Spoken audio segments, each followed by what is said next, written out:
y bienvenidas a este webinar, a este seminario online y que lleva por título Mindfulness, estado de la cuestión.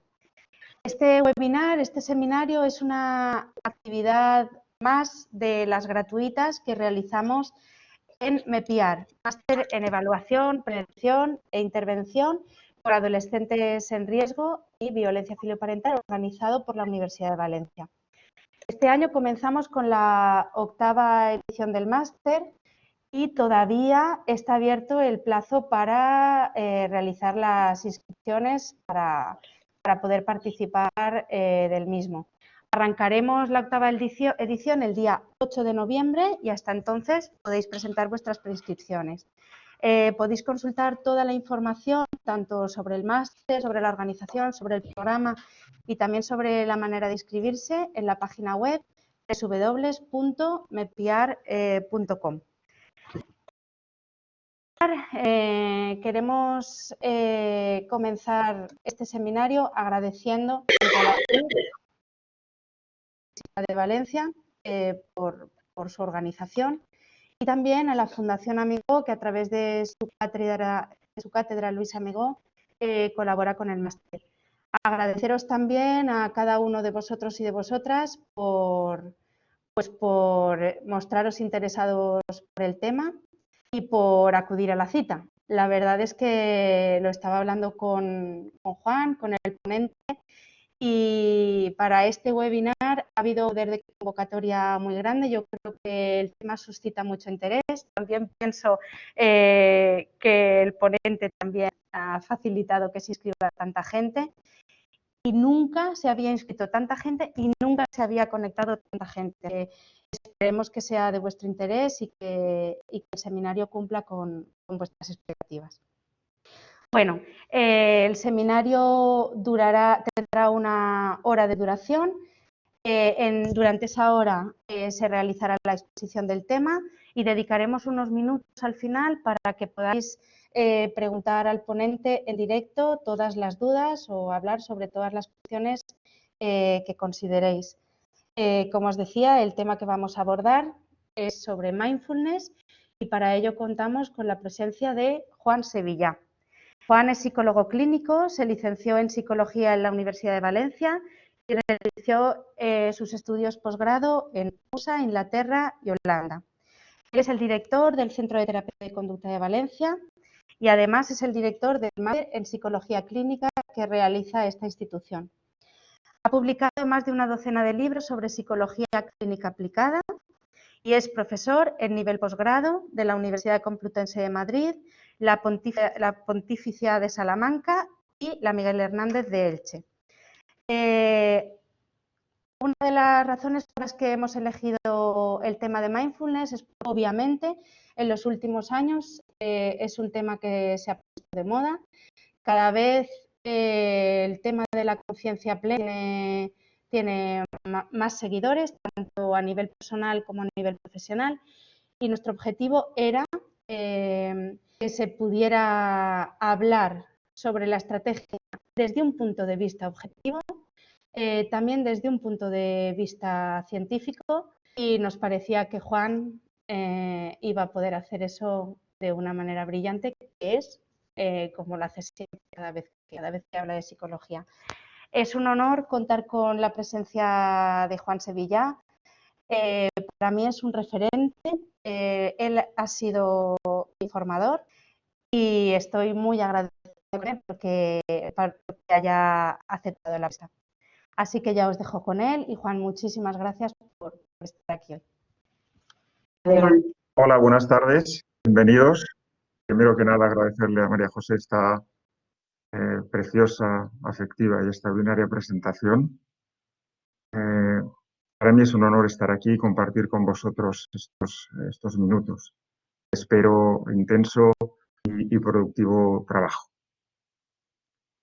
Yo tengo que deciros que soy un terapeuta que se ha formado en la primera y la segunda ola.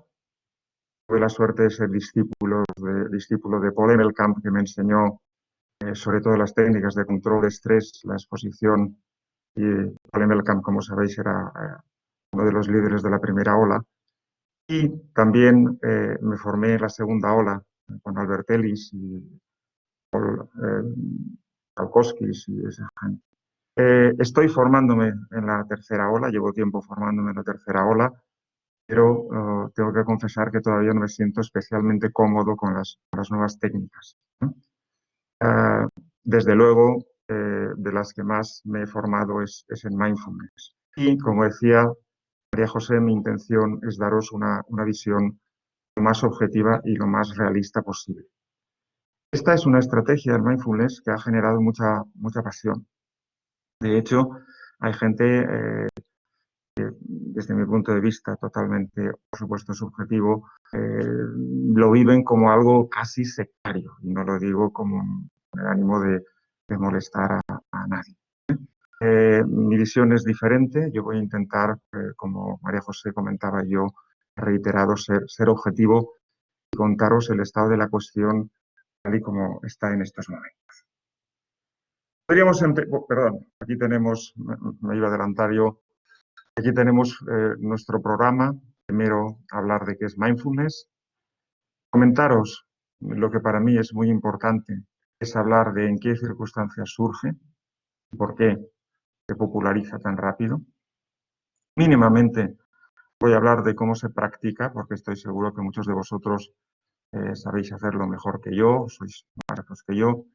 Y luego, la parte siempre complicada es, digamos, evaluar el estado de la cuestión desde un punto de vista científico. Cuando tenéis en el punto 4, es una técnica empíricamente validada. Y ahí lo que voy a hacer es diferenciar para qué funciona el mindfulness. Yo creo que hay como dos aplicaciones completamente distintas. Una es como una estrategia para generar calidad de vida, como pudiera ser la relajación, ¿no? Como pudiera ser hacer yoga, o hacer tai chi, o correr regularmente, o comer de una forma saludable. Y otra muy diferente es si el mindfulness es una técnica que funciona para tratar problemas emocionales. Como veréis, digamos que los datos a favor de una de las aplicaciones o de la otra son completamente distintos y muchas veces los confundimos. Bien, ¿qué es el mindfulness? Pues citando a Jon Kabat-Zinn, su creador formal, esa es una definición de 2009, aunque como sabéis él empezó muchísimo antes. Luego veremos una ruta histórica que habla de los hitos importantes del mindfulness y la terapia cognitivo-conductual. Él la define en 2009 de la siguiente forma. Mindfulness es un estado que implica la consciencia que emerge al prestar atención de forma intencionada, totalmente voluntaria, en algún elemento del momento presente. Muy importante también, sin enjuiciar o valorar, sin evaluar, solo focalizar la atención. Sabéis que Jon Kabat-Zinn era un practicante del budismo, y a nivel personal, mucho antes de que se le ocurriera en el año 79 utilizarlo con sus pacientes que tenían dolor crónico, ya llevaba muchos años meditando. Aprovecho esta ocasión para decir que yo, a nivel personal, entré en contacto con el mundo oriental muy joven, sobre los 11 o 12 años, y desde aquella época también empecé a meditar otro tipo de meditación, aunque tienen muchos elementos en común, en particular meditación Zen, y sigo en ello. Esto lo clarifico porque luego quizás critique el sobreuso del mindfulness y es una forma de deciros que no es una cuestión personal, sino que es una cuestión científica. ¿Qué significa en realidad mindfulness como actitud vital? ¿No? Porque eso también tenemos que diferenciarlo. Una cosa es la mindfulness como actitud de vida, con la que estoy totalmente de acuerdo, y otra cosa es practicar mindfulness o usar mindfulness para tratar problemas. Fijaros, ahí lo tenéis muy claro. Aquí y ahora, carpe diem, vivir el momento, conectarse con la realidad. No es en realidad un gran descubrimiento que venga de Oriente. En la filosofía europea y en particular en los clásicos filósofos griegos, estas consignas se llevan repitiendo pues desde varios siglos antes de Cristo. ¿Vale? Estamos hablando de conceptos similares. Aunque es curioso que hay diferencias culturales importantes de todo tipo entre Occidente y Oriente. En Oriente se ha hablado siempre de meditación, mientras que en Occidente se ha hablado de reflexión. Esto es realmente curioso, ¿eh? Aunque a veces reflexión y meditación se usan como sinónimos, pero en realidad es distinto. Quizá luego hablemos de esto. Es posible, no estoy seguro todavía. Puede que sí. ¿Por qué se hace tan popular el mindfulness desde principios de 2000, aunque ya se está hablando desde antes? Yo creo que hay dos cuestiones importantes. Una es de tipo cultural, que es la que tenemos aquí, un rebrote de la fascinación occidental por el universo oriental. En Occidente siempre, de forma cíclica, de forma periódica, nos hemos sentido atraídos por todo lo que es oriental, en términos de gastronomía, como os pongo en la diapositiva, de estética, de arte, como no, de autocontrol, budismo, yoga, zen, artes marciales.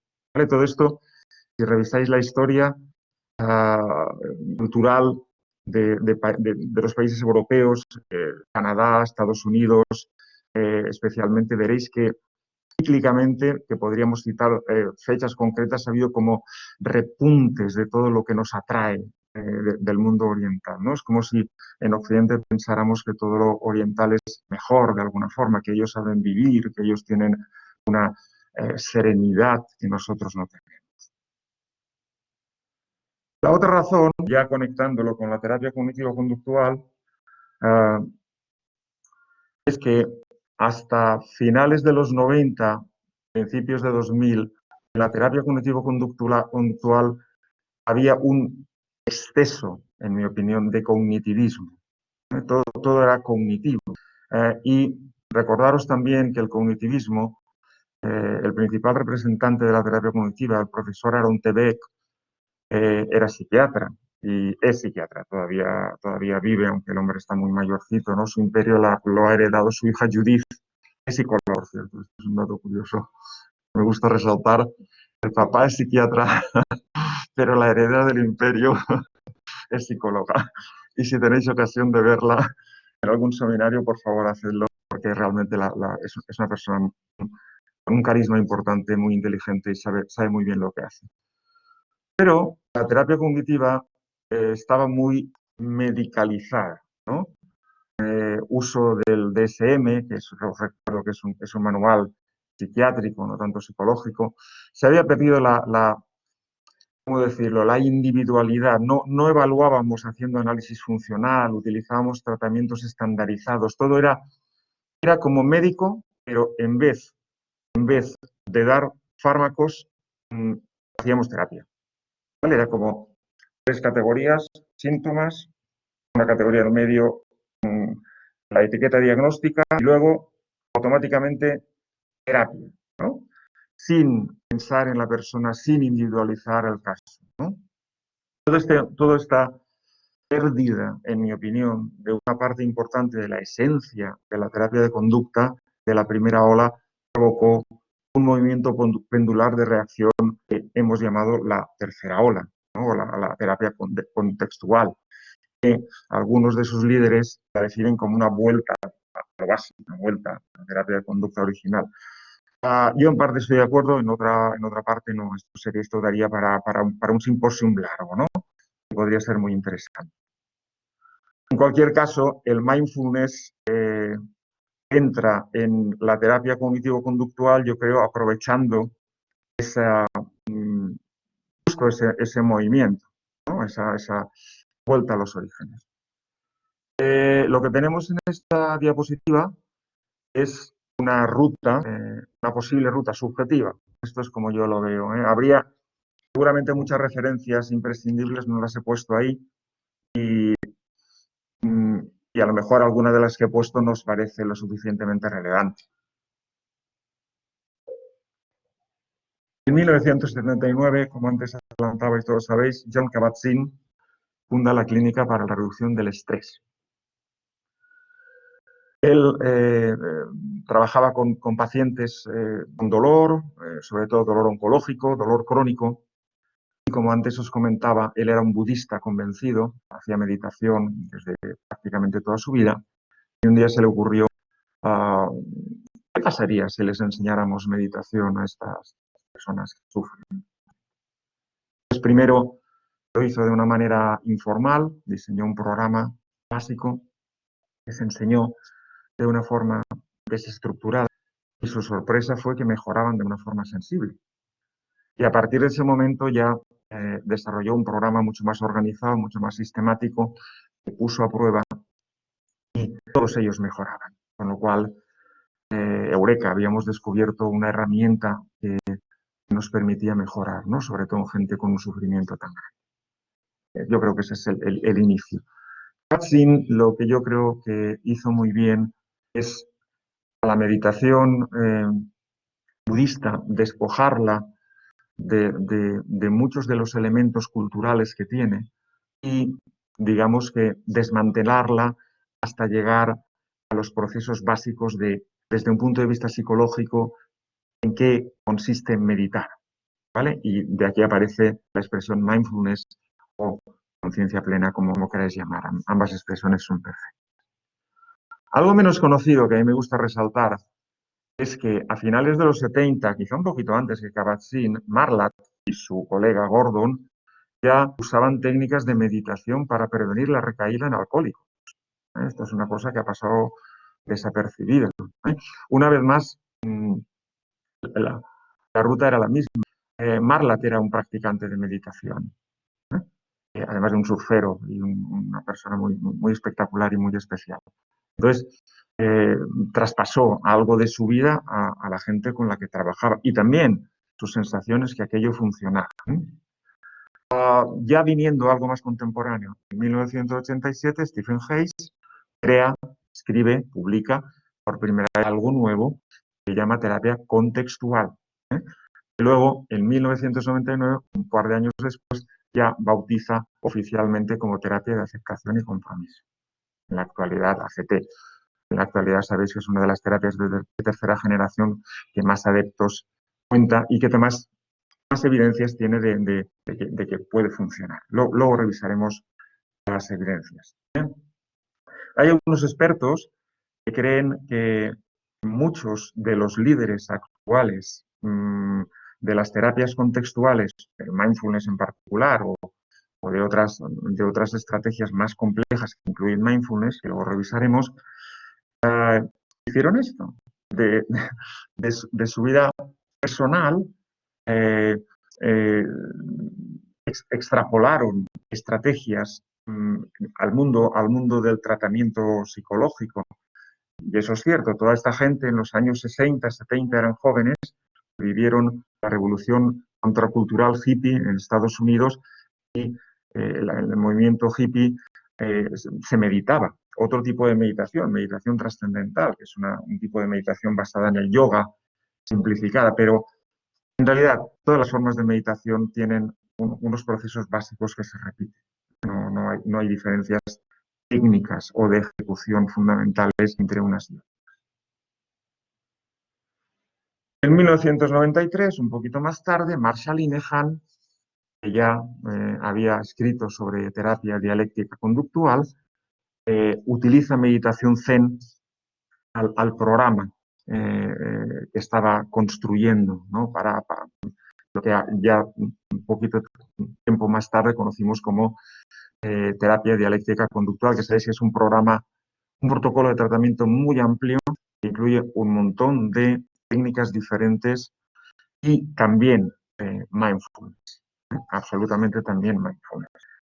Más o menos por esa época, un terapeuta menos conocido, que a mí me parece absolutamente espectacular, Adrian Wells. Adrian Wells fue discípulo en Oxford de David Clark y Paul Salkowskis y autor junto con David Clark del modelo cognitivo de la fobia social, y luego él voló por su propia cuenta y creó una variante de la terapia cognitiva que llama terapia metacognitiva.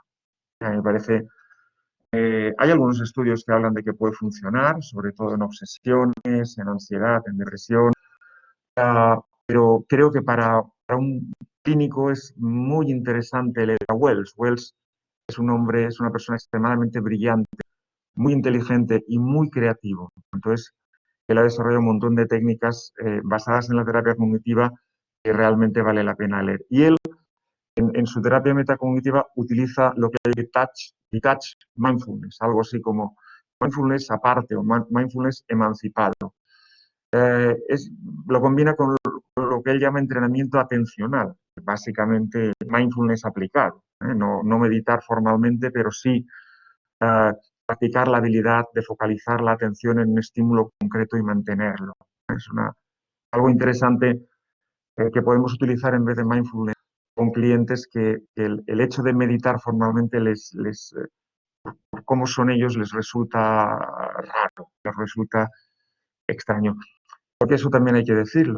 La meditación casa muy bien con cómo es el ciudadano medio oriental.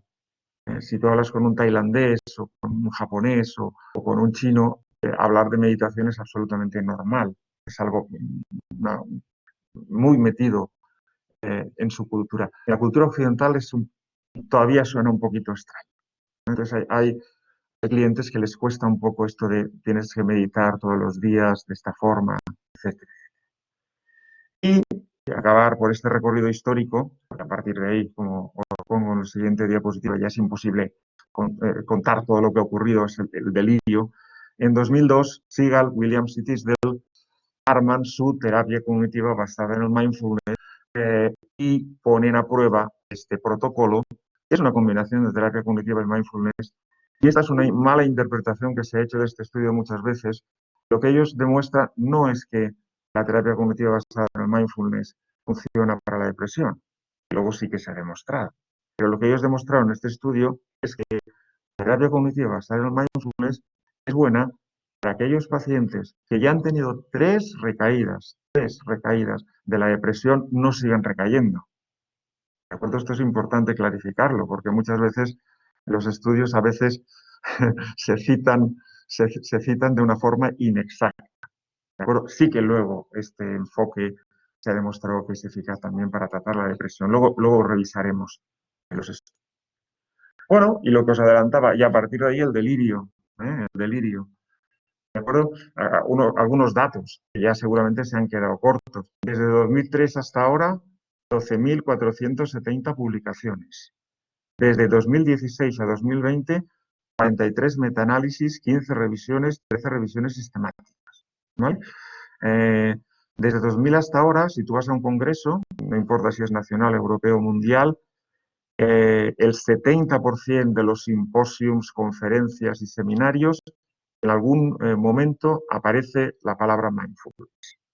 Bien, como técnica per se, aislada o normalmente dentro de protocolos o terapias más amplias que incluyen como un elemento importante el propio mindfulness. Está de moda, está absolutamente de moda. Está de moda y a mí es un tema que me ha preocupado mucho porque el mindfulness ha sido, esto sé que a algunos nos va a gustar, es mi opinión por supuesto totalmente criticable, ha sido una puerta para la entrada de mucha gente que no tiene formación. ¿Eh? ¿Qué quiere decir que no tiene formación? Que no tiene formación en psicología, que no están cualificados para hacer terapia, ¿de acuerdo? Y que han vendido mindfulness. Han vendido de todas las formas posibles mindfulness, desde aplicaciones para nuestros teléfonos, desde mindfulness en contextos que no tienen que ver con psicología. Entonces creo que ha habido mucho oportunismo y mucha entrada de personas con pocos escrúpulos, con menos cualificación, que han vendido a gran público mindfulness. Esto es un tema complicado que sigue en marcha. Volviendo a lo nuestro. Aquí unas palabras basada sobre todo en el trabajo de Stephen Hayes, de la terapia de aceptación y compromiso, aunque la terapia cognitivo-conductual ha mantenido esto también, ¿no? durante muchos años, aunque quizá no tan explícito como Hayes lo fue, ¿no? La diferencia entre dolor y sufrimiento, ¿correcto? Stephen Hayes dice que el dolor es inevitable, pero el sufrimiento no. Yo estoy totalmente de acuerdo. Me gusta contarlo de otra forma. No todas las emociones desagradables son psicopatológicas. No hay ninguna emoción desagradable. Es una emoción desagradable, el miedo, la tristeza, el enfado. ¿De acuerdo? No hay ninguna emoción desagradable que esté ahí por error. Todas ellas están ahí 75.000 años después de Homo sapiens sapiens, porque todas ellas tienen una función importantísima, la supervivencia. ¿De acuerdo? Cuando estamos tristes después de una pérdida, esto no es más que una intentona de nuestro yo, de nuestro cerebro, de nuestra alma, de como queráis decir, de integrar, de aceptar la pérdida. Nos ayuda a hacerla. Obviamente, cuando tenemos miedo, estamos ansiosos, esto nos prepara para huir, para escapar, sobrevivir. Y cuando ya eso no es posible y tenemos que luchar, entonces viene el enfado para ponernos en modo tigre, en modo dragón para luchar. Pero nada de esto es psicopatológico. ¿De acuerdo? Lo que ocurre a veces es que estas emociones desagradables pero saludables, y esta es la parte importante, normalmente por lo que la persona hace para intentar librarse de ellas, se convierten en psicopatologías.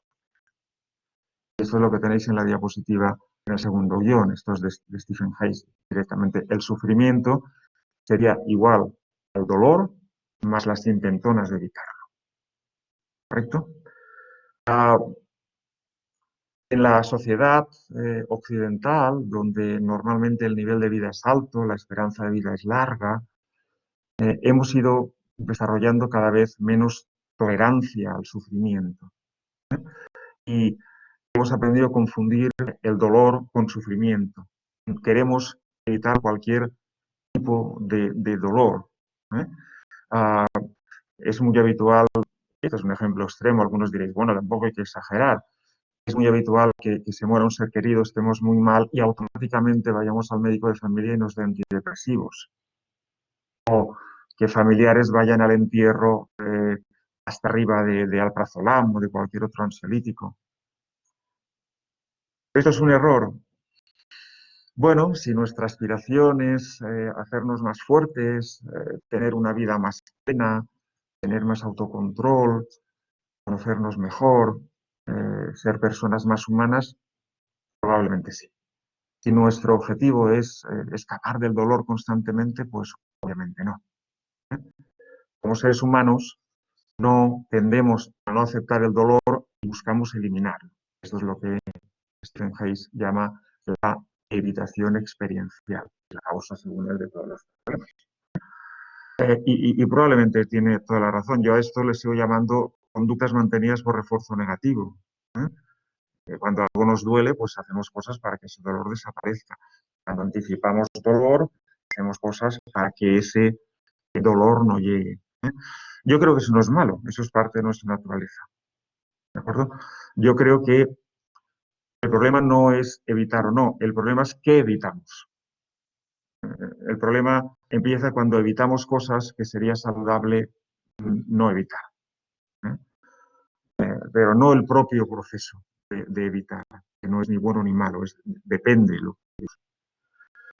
También algo que Stephen Hayes ha desarrollado mucho es lo que él llama la teoría del marco relacional, que sabéis el proceso mediante el cual las palabras y los pensamientos los conectamos con la realidad y acabamos confundiendo una cosa con la otra, ¿no? Veréis ahí, confundimos las cosas con la representación mental de las mismas. El modelo de Stephen Hayes es muy bonito. Mi humilde crítica es que no es más que lo que Skinner decía en el año 50 del condicionamiento semántico. No creo que haya grandes diferencias, pero está bien que alguien nos recuerde que eso es cierto y que desde pequeños asociamos palabras con realidad. Llega un momento que reaccionamos emocionalmente de la misma forma ante palabras, pensamientos o imágenes como la propia realidad. Y eso no nos ayuda. Porque muchas veces lo que queremos evitar son pensamientos o lo que queremos evitar son imágenes. Nuestra mente tiene un mecanismo que es excavar hacia el pasado y hacia el futuro. Esto es lo que en mindfulness muchas veces se llama tener el piloto automático o mente errante. También, ¿de acuerdo? Eso también muchas veces, yo creo que dentro de las terapias contextuales se demoniza de una forma exagerada. Yo cuando hablo de este fenómeno digo siempre lo mismo, digo, sí, esto es cierto. Esto a veces nos traiciona cuando lo sobreusamos. Pero también es verdad que hacemos esto porque podemos. ¿Qué quiero decir con esto? Nuestra mente tiene una capacidad de pensamiento tan ilimitada que es capaz de hacer eso. Y esto, de nuevo, no es un error evolutivo. Cuando nuestra mente va al pasado o se proyecta hacia el futuro, nos ayuda a buscar soluciones a problemas. Si en este momento estamos en una situación difícil y mi cabeza se va hacia atrás y revisa situaciones similares, puedo sacar ideas sobre cómo resolver el problema que tengo. Si yo estoy en una situación, en una encrucijada vital, metafóricamente, y tengo que tomar una decisión que probablemente va a condicionar el resto de mi vida, puedo proyectarme hacia el futuro y ver con el pensamiento consecuencial, recuerdo que ya aprendemos a partir de los 11 años, ver lo que va a pasar en función de la alternativa. Es decir, de nuevo, esto no es malo. El problema es cuando perdemos el control sobre esto. El problema es cuando nuestra mente funciona así todo el rato, correcto, pero no que tengamos la habilidad o la capacidad de hacer esto. Son cosas distintas, son cosas muy diferentes. ¿Por qué os he contado esto? Porque estas maniobras alivian, como bien sabéis, a corto plazo nuestro malestar, pero nos impiden desarrollar la tolerancia al malestar y no normalizar el dolor, algo que a mucha gente le cuesta entender, es que el dolor es parte de la vida, ¿eh? Y que ese dolor saludable que comentábamos antes, esas emociones desagradables saludables, nos hacen más fuertes. Si escapamos de una forma u otra, no desarrollamos estrategias de afrontamiento eficaces, también es absolutamente cierto, no solamente no normalizamos sentirnos mal ocasionalmente, sino que al evitar el dolor tampoco podemos desarrollar estrategias eficaces para manejarlo. Y algo más filosófico, pero no menos importante, también nos perdemos muchos matices de nuestras vidas. Vivir es sufrir y sentir el sufrimiento nos hace no solo más fuertes, sino, no sé cómo decirlo, tener una vida más rica. Los lamas del Tíbet, por ejemplo, o los monjes budistas de cualquier otro país, o los monjes que practican Zen en Japón, utilizan una frase todos ellos muy bonita que es disfruta de tu malestar. El malestar, sentir malestar es enriquecedor. Ese malestar. El autodestructivo, evidentemente no, pero ese sí que es importante. ¿Vale? Y si nunca nos permitimos estar en contacto con ese tipo de malestar, nos perdemos una parte muy emocionante de nuestra vida. Es emocionante sentirse mal, sí. Ese tipo de malestar es emocionante. Aquí llega la mindfulness.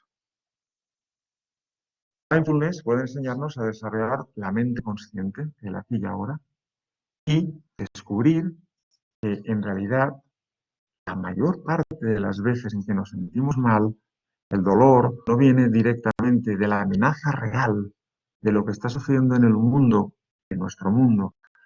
Obviamente, si estamos en Siria, la cosa cambia, por supuesto, ¿vale? Pero en nuestro modus vivendi habitual, el dolor casi siempre viene más de nuestros propios pensamientos, de nuestras propias emociones. Y mindfulness nos puede efectivamente entrenar directamente a descubrir que los pensamientos son pensamientos y la mayor parte de las veces no la realidad, no necesariamente la realidad. De esto os voy a hablar poco porque seguro que casi todos habéis practicado en mayor o menor medida. En realidad, la práctica del mindfulness es técnicamente sencilla, pero más difícil de hacer, porque nuestra mente tiene una forma particular de funcionar. Busca el momento adecuado, un momento tranquilo, que nadie te vaya a molestar un rato, no haya ruidos. Elige el foco atencional que quieras, la respiración, determinadas sensaciones corporales, una imagen, un mantra. Por ejemplo, uno de los tipos de meditación que se hace en yoga, que utilizan mantras clásicos, uno de ellos es Om, por ejemplo, alguno de vosotros lo habrá usado. ¿Vale? Centramos nuestra atención en ello, intentando ser lo más consciente posible, ¿vale? Que nuestro foco atencional se conecte con el foco que hemos elegido, ¿de acuerdo? Con el objeto que hemos elegido, ¿vale? Respiración, imagen, lo que sea. Un sonido ambiental podría ser también, como hace Adrian Wells. Inevitablemente lo que va a ocurrir es que, no es más al principio, es que nuestra mente errante se escapará. Escapará quiere decir que se va a ir en otra dirección. Si tenemos un problema psicológico o real, una situación difícil en nuestra vida, ya sabéis cómo funciona nuestra mente. La mente funciona por prioridades. Cuando hay un estímulo que está altamente cargado de una emoción, nuestra mente se va a ir a ¿correcto? Y si no, aunque no haya nada que en este momento llame nuestra atención, al principio de empezar a meditar nos va a costar centrarnos en el foco que hemos elegido. ¿Vale? Por eso, como pone en el punto 4, inevitablemente es normal, nuestra mente errante se escapará. Eso también es muy, muy, muy budista. Amablemente volver al foco atencional. No te enfades, no te pongas ansioso, no te molestes, simplemente en cuanto te des cuenta de que tu cabeza no está pensando en respiración, pídele a que tu cabeza se centre otra vez en la respiración. A veces cuando hablamos con esto con los clientes me dicen, esto es muy difícil. Yo les digo, en realidad no. ¿Tú te acuerdas cuando estabas estudiando? Cuando ibas a la facultad, en el instituto, cuando te ibas a poner a estudiar, sobre todo en un tema, una asignatura que no te gustaba, y intentabas estudiar y tu cabeza se iba en otra dirección, ¿y qué hacías tú? En cuanto te das cuenta de aquello, decías, hey, no, no, aquí. Y esto volvía a ocurrir varias veces hasta que al cabo de 3, 4, 5, 6 minutos, dependiendo de lo cansado que estuvieras, de cuánto te gustara la asignatura, de tu grado de motivación, estamos hablando exactamente del mismo proceso, el mismo proceso. Es decir, y gradualmente ir aumentando los tiempos. ¿De acuerdo? Como os digo, técnicamente es muy sencillo, muy sencillo. También sabéis que hay dos tipos de mindfulness. Bueno, hay especialistas que clasifican muchos. Pero básicamente hay dos tipos. Uno sería lo que se llama mindfulness formal, que es meditar. ¿De acuerdo? Hay gente muy purista que habla de ponerse con la espalda recta, en la postura del loto o de medio loto, con las piernas cruzadas.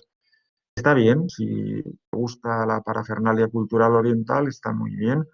Dentro del modelo oriental, la idea de tener la espalda recta tiene que ver con la medicina oriental, donde hay una serie de centros de energía y para que todo fluya, pues la columna vertebral tiene que estar. Pero se puede hacer meditación tumbado, sentado en una silla, como queráis. Yo creo que esto es un elemento anecdótico. Y luego, informal, usar cualquier tarea cotidiana para centrarnos en ello. caminar, ducharse, escuchar música, correr, ver una serie, charlar incluso, ¿eh? Una estrategia que nosotros, yo, mis colegas usamos mucho, es empezar a pedirles ya a nuestros clientes mindfulness informal con tareas muy cortas al principio y que la propia tarea, por cómo es, porque envía muchas sensaciones, sea muy fácil de conectarse con ella. Por ejemplo, cepillarse los dientes. Cepillarse los dientes suele durar entre 2 y 4 minutos, más o menos, dependiendo de si uno es obsesivo compulsivo o no. Esto ya a cada uno con sus obsesiones.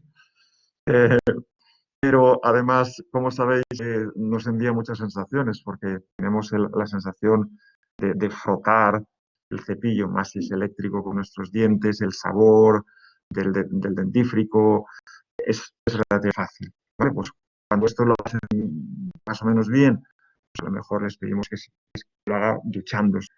Y luego le pedimos que cuando esté conduciendo para empezar con poca cantidad de tiempo, quizás 10 minutos, esté absolutamente concentrado, intente estar concentrado y vamos aumentando los tiempos y variando las actividades para recuperar la habilidad del aquí y ahora. ¿De acuerdo? Es decir, normalmente cuando utilizamos mindfulness combinamos meditación formal con mucha meditación informal. Yo creo que para nuestra forma de vivir esto es más fácil, este estilo es más fácil que la meditación dura, de todos los días media hora. Vale, cosas importantes, beneficios del mindfulness. De esto que os voy a hablar ahora, no tenemos dudas, no hay ninguna duda, hay pruebas y hay pruebas muy sólidas de estudios donde estos cambios de los que os voy a hablar se han ratificado incluso con pruebas neurológicas muy sofisticadas, como todo tipo de escáneres cerebrales, resonancias magnéticas, etcétera, etcétera. ¿De acuerdo? Esto no es teoría, eso está absolutamente probado. Las personas que practican mindfulness de manera habitual mejoran la capacidad de focalizar su atención, evidentemente. Es lo más obvio. Es el mindfulness, practicar eso, focalizar la atención en un núcleo. Aumentan la memoria de trabajo y específica. La memoria mejora. Reducen la divagación mental. El piloto automático, el estar dando vueltas sin control, se reduce. Mejoran la regulación emocional. Directamente mejoran la regulación emocional. Todo tipo de regulación emocional. Fijaros qué bonito. Hay un cambio en la autoconsciencia. Incluye menos pensamiento autorreferencial. Esto, diréis, ¿significa que somos menos egoístas? Amigos, sí, cierto, lo cual es estupendo. Mayor conciencia corporal y, algo más bonito si cabe, mayor ecuanimidad. Somos más justos, de alguna forma. ¿No? Somos más, eso, es que no se me ocurre otra palabra. Somos más objetivos a la hora de evaluar, más ecuánimes, más justos. Todo esto está probado y es muy chulo. Solo por esto ya vale la pena meditar todos los días media hora. Estoy completamente de acuerdo. Por eso, el resumen de esta parte de la investigación es que el mindfulness es saludable en términos neurológicos, cognitivos, de procesamiento de la información, control emocional, en descentramiento personal, ser menos egoísta, cosas que nos vienen muy bien a todos, y en la propia conciencia del cuerpo. ¿Vale? Todo eso es muy chulo, mola mucho y ya os digo que es perfecto. Vale. Sin embargo, ahora entramos en otro punto. ¿Vale? ¿Es mindfulness eficaz para tratar problemas psicológicos? Bueno, yo sabéis que desde hace ya muchos años se publican lo que se llaman guías de tratamiento empíricamente validadas. ¿eh? Ahí lo que se hace es, de una fecha a otra, lo que se hace es revisar todos los estudios que se han publicado, aquellos que metodológicamente son incorrectos se desechan y aquellos que metodológicamente son fiables se analizan. Y de ese análisis se publica una guía donde esto lo hace un comité de expertos, normalmente de los ministerios de salud de cada país, y incluso el nuestro también ha hecho, también ha hecho algunas guías. Yo tuve hasta el honor de participar en una de trastorno bipolar y hace unos cuantos años, ¿no? Entonces, se publica una guía donde se dice para este problema lo que funciona es lo primero esto, lo segundo esto, lo tercero esto, así de claro, ¿de acuerdo? Y se supone, en teoría, todos los profesionales, en este caso de la salud mental, tendrían que seguir esas indicaciones, ¿vale? Entonces, una de las guías más prestigiosas es la Australian. La Australian Psychological Society, es la que la publica su guía de intervenciones psicológicas basadas en la evidencia. Esta es la última versión, la de 2018. En ellas, como la mayoría de las guías, la NICE es la otra gran cita por toda la ANICA, diría NICE, NICE, ¿no? Son las dos que más prestigio tienen. En la mayoría de este tipo de guías, las terapias cognitivo-conductuales son las que más evidencia tienen, ¿eh? Y aquí sucede lo mismo, pero también encontramos evidencia de las terapias de tercera generación, ¿vale? Ahí tenéis las 4 terapias que más van a aparecer en esta guía y sus abreviaturas en inglés. La terapia cognitiva basada en el mindfulness, sabéis, la que se utilizó primariamente para las recaídas en depresión. La reducción del estrés basada en el mindfulness, la que originalmente creo que era Chin, que luego se ha utilizado para todo tipo de problemas. La terapia de aceptación y compromiso y la terapia dialéctica conductual de Marshall Linehan, que es la terapia que más evidencias tiene como eficaz para tratar esos clientes fantásticos que nos encantan y que damos gracias a los dioses cada vez que se sienta uno delante de nosotros, que son los que tienen un trastorno límite de la personalidad, que nos alegran la vida como clientes. Vale, y también para recordaros un poquito cómo funciona todo esto, aunque cada guía tiene una forma de clasificar los niveles un poco distinta, la Australian utiliza esto. El nivel 1 significa que existe al menos un metaanálisis o una revisión sistemática que apoya la técnica. El nivel 2, al menos un estudio con un grupo control aleatorizado. El nivel 3, varios estudios con grupos pseudo aleatorizados. Y el nivel 4, varios estudios de caso con pre y post-test. O sea, son estudios de caso, no en grupos, pero sí que hay un rigor de una buena medición antes y una buena medición después. En trastornos de ansiedad generalizada, la terapia cognitivo-conductual nivel 1, la terapia cognitiva basada en el mindfulness nivel 2, la reducción del estrés basada en el mindfulness nivel 2, en el TOC, la terapia cognitivo-conductual 1, la terapia de aceptación y compromiso 2, la terapia basada en el mindfulness, lo digo directamente en la abreviatura y ya está, o en inglés. La MBCT nivel 2, en pánico, el CBT nivel 1, la terapia de aceptación y compromiso nivel 2, la terapia cognitiva basada en el mindfulness nivel 4. Fijaros que en algunos casos vamos a encontrar diferencias importantes. En el estrés postraumático, la terapia cognitivo-conductual nivel 1, la terapia dialéctica conductual nivel 2 y la reducción de los estrés basada en el mindfulness nivel 2. En fobias sociales, bueno, ya sabéis, el DSM-5 se llama trastorno por ansiedad social, la terapia cognitivo-conductual nivel 1, la terapia de aceptación y compromiso nivel 2, la terapia de reducción de los estrés basada en el mindfulness nivel 2. En fobia específica solamente tenemos evidencia de la terapia cognitivo-conductual. En trastornos de alimentación, recientemente yo he hecho una revisión sobre el tema para un capítulo de un libro que se va a publicar dentro de poco, que es un manual de tratamientos empíricamente validados.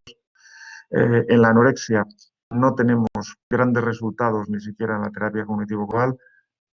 Nivel 2, yo creo que los australianos han sido muy optimistas. Yo he hecho mi propio metaanálisis hace muy poco, yo le pondría entre nivel 2 y nivel 3, pero los australianos creo que son más optimistas que yo. La terapia dialéctica conductual nivel 4. Fijaros que he intentado usar mucho la terapia de Linehan en anorexia y los resultados no son buenos, nivel 4. La bulimia ahí sí que lo hacemos bien, la terapia cognitivo-conductual 1, la terapia dialéctica conductual 2. En trastorno por atracón todavía es pronto porque es un tema relativamente nuevo que existe formalmente desde el DSM-5 y hay pocos estudios, pero sí parece claro que también tenemos tratamientos que funcionan, la terapia dialéctica, la terapia cognitivo-conductual 1, la dialéctica conductual 2 y la reducción del estrés basada en el mindfulness nivel 2. En depresión, terapia cognitivo-conductual y terapia cognitiva basada en el mindfulness nivel 1, terapia de aceptación y compromiso 2 y terapia dialéctica conductual 2. En el trastorno bipolar, también un clásico ya en la terapia cognitivo-conductual nivel 1 y la reducción del estrés basada en el mindfulness nivel 2. En psicosis, esquizofrenia, terapia cognitivo-conductual 1, terapia de aceptación y compromiso nivel 2. Yo diría entre nivel 2 y nivel 3, pero creo que los australianos en esta edición se fueron de fiesta la noche anterior y estaban como muy alegros, ¿no? El trastorno dismorfóbico o dismorfofóbico, terapia cognitivo-conductual 1, terapia de aceptación y compromiso 4, cuidado con utilizar terapia de aceptación y compromiso. Este problema es nivel 4, estudio de caso. Hipocondria, terapia cognitivo-conductual 1, terapia cognitiva basada en el mindfulness nivel 2, dolor crónico, CBT1, ACT2, perdón, 2 y 2, aquí estamos al mismo nivel. Trastornos sexuales, sin duda alguna, terapia cognitivo-conductual 1, terapia cognitiva basada en el mindfulness nivel 3, mucha diferencia también. Abuso de sustancias, ahí es también la diferencia, terapia cognitivo-conductual 1, el resto de las terapias nuevas que incluyen mindfulness nivel 2. Trastorno límite de la personalidad, aquí sí que la terapia dialéctica conductual es nivel 1. Se les ha olvidado a los australianos, aunque yo creo que es porque en realidad hay un par de estudios realmente bien hechos, también incluye aquí la terapia de esquemas de Jeffrey Young, que también se ha demostrado probablemente nivel 1 en el trastorno límite de la personalidad. Bien, un poco rollo leeros todo esto, ¿no? Yo creo que es importante para que veáis el estado real de las cosas. ¿Cuáles son mis conclusiones, por supuesto, subjetivas? El mindfulness es sin duda una estrategia que ayuda a tener una vida más feliz, estoy absolutamente convencido. Creo que la gente que practica mindfulness como higiene mental, personal, lo hace bien. Creo que nos ayuda a desarrollar todo tipo de habilidades cognitivas y emocionales. Y lo recomiendo a todo el mundo. ¿De acuerdo? Creo que eso es así y tenemos pruebas muy sólidas. 2, desde 2000 hasta la actualidad, esto me preocupa mucho porque sigue en marcha, se ha popularizado enormemente y muchos profesionales, lo peor de todo, muchos que no son profesionales, lo han utilizado en terapia sin tener evidencias de su eficacia. Pero ni siquiera en tipos de problemas que ahora tenemos evidencias de que funciona menos, pero funciona. ¿De acuerdo? En este momento, si tú eres una persona que tiene un problema psicológico y va a la consulta de un psicólogo que le recomiendan, tiene altas probabilidades de que le enseñen mindfulness como primera técnica.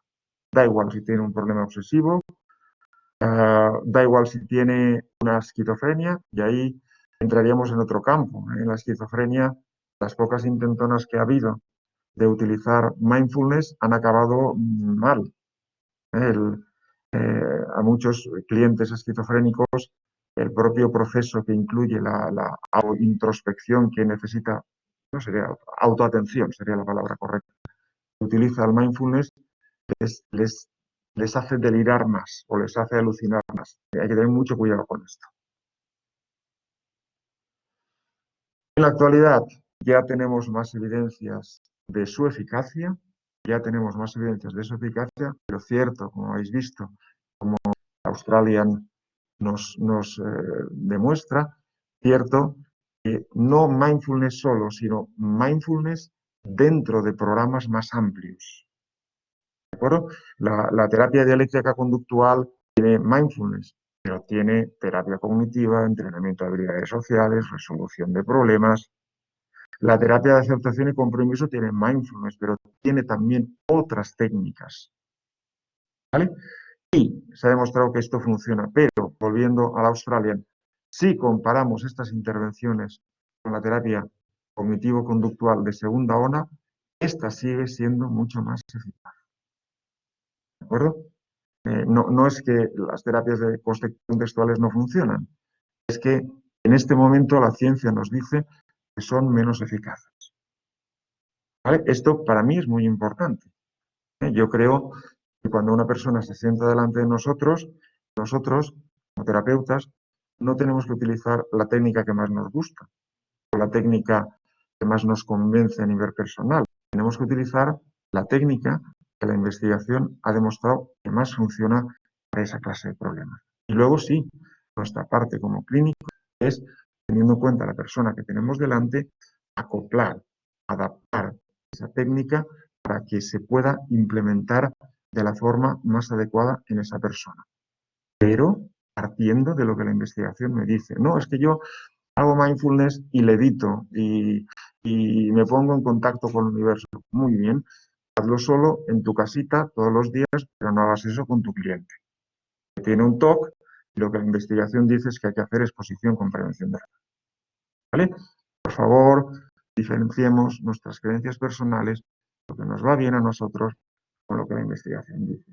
Ya os comentaba al principio que yo medito a diario desde hace más de 40 años. Eso es una cosa, y otra cosa es que les enseñe mindfulness a mis clientes porque yo lo hago. 5, el final de mi conferencia. Por favor, sed juiciosos en su uso. Usadla cuando, en aquellos casos que la investigación nos dice que funciona y en el contexto correcto. Muchas gracias por vuestra atención.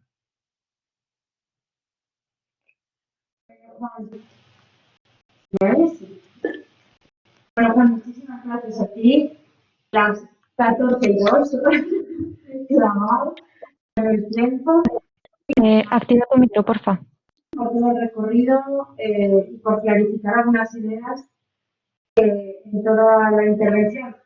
En el caso concreto de niños, niñas, adolescentes, jóvenes, que es a lo que donde aborda el campo de energía que organiza esta actividad, pues le puede venir bien y le puede influir.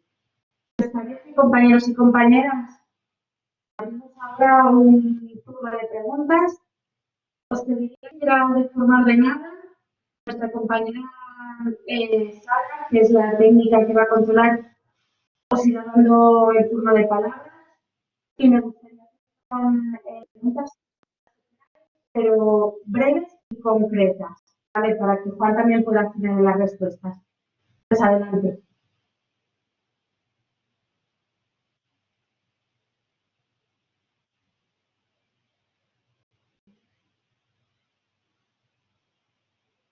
De la mano levantó.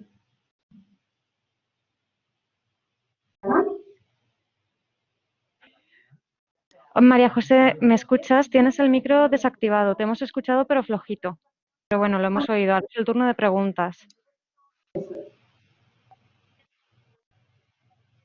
Tendrás el micro tachado y tienes que clicar sobre el icono. Pero no se desbloquea.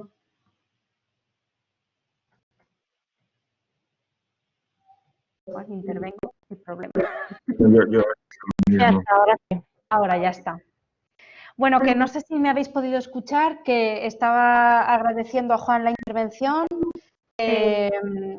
y os pedía que comenzarais con el turno de preguntas y que fueran preguntas las que queráis, pero concretas y breves.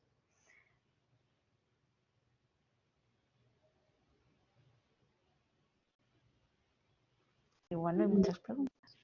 Bueno, yo tengo un par. Vale. Así por si alguien quiere ir pensando alguna. Mm. Yo pienso todo el rato, Juan, un poco en los recursos con los que trabajamos y pienso en cosas que se pueden hacer o que no se pueden hacer o que puede ayudarles o que puede perjudicarles.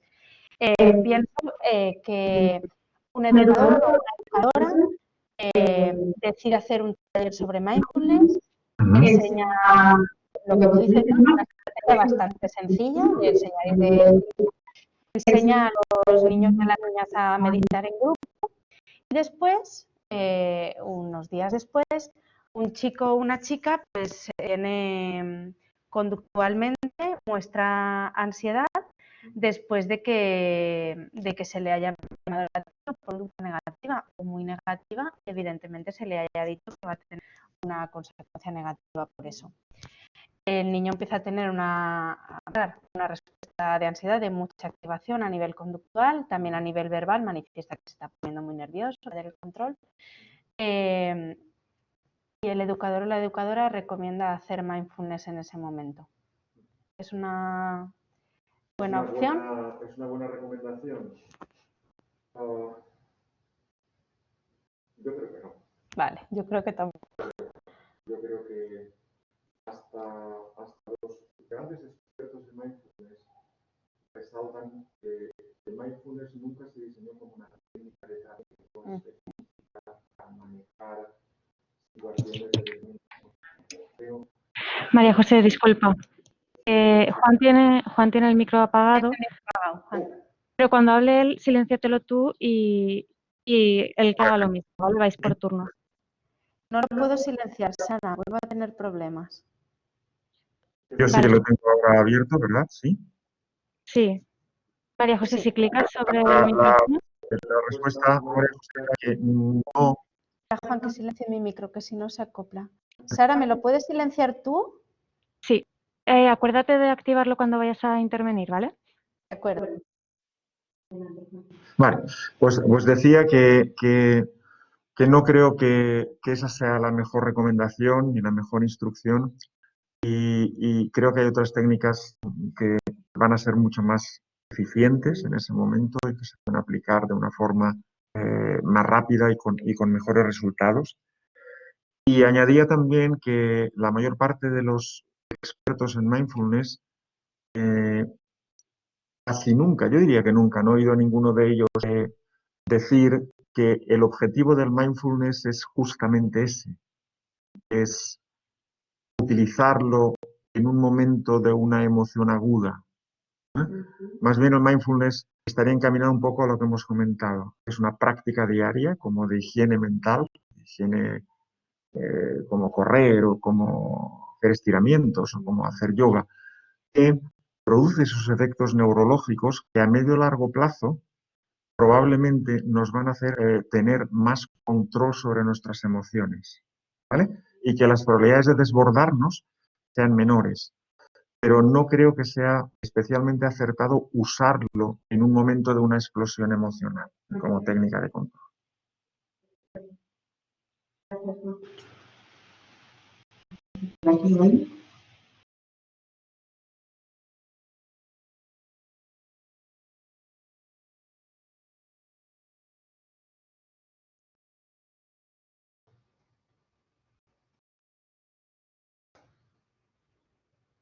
¿Tampoco me deja escribir? Dile a Sara que me gustaría hablar. Ahora te escucho. ¿Sí? Hola. Vale. Bueno, ¿tenéis alguna pregunta? ¿Os sentís desbordados por todo lo que ha contado Juan? Bueno, si nadie tiene más preguntas, pues yo creo que podemos finalizar aquí el seminario. Antes de finalizar, sí que me gustaría... están haciendo una pregunta escrita, Juan. ¿Puede mostrarnos un ejemplo de, entiendo que pone práctica? No, Gracias. mi intención hoy no era enseñaros mindfulness, sino hablar de mindfulness. Necesitaríamos un poquito más de tiempo para hacer, por ejemplo, lo ideal hubiera sido hacer la práctica de la pasa para haceros saber el concepto de centrarse, etcétera, etcétera. Pero no he traído pasas ni caramelos mi intención era hoy enseñaros mindfulness. No, lamentablemente no lo voy a hacer.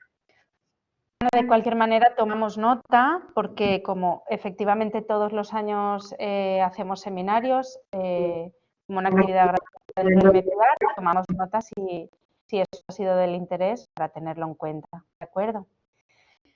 Bueno, te están agradeciendo, Juan, tú mientras yo voy... Bueno, acabamos aquí. Antes de acabar, sí que me gustaría recordaros que sigue abierto el plazo de inscripción para el MEPIAR, máster en evaluación, prevención e intervención con adolescentes en riesgo y violencia parental. Todavía podéis inscribiros, que arrancamos el día 9 de noviembre, que hasta entonces el plazo estará abierto, que podéis consultar toda la información en www.mepiar.com y que además este seminario, maravilloso todo el mundo que ha podido asistir en directo, pero se va a colgar y estará colgado para siempre, donde se podrá seguir viendo en diferido en la página de MEPIAR, ¿vale? Muchísimas gracias por la participación y sobre todo muchísimas gracias a Juan por todo lo que nos ha contado y por cómo nos lo ha contado. Un abrazo a todas y todas. Y os recuerdo también que el próximo día 3 de noviembre tenemos otro seminario sobre cannabinoides sintéticos, ¿vale? Así que quien esté interesado o interesada, nos volvemos a encontrar en una nueva cita el día 3. Hasta entonces, chao. Muchas gracias, un auténtico placer estar aquí, lamentablemente con mascarilla, pero como se dice en El Señor de los Anillos, nos toca vivir tiempos aciagos. Esperemos que alguna vez cambien. Un abrazo y hasta siempre. Muchas gracias, María José, por tu encantadora presentación y despedida. Un beso a todos.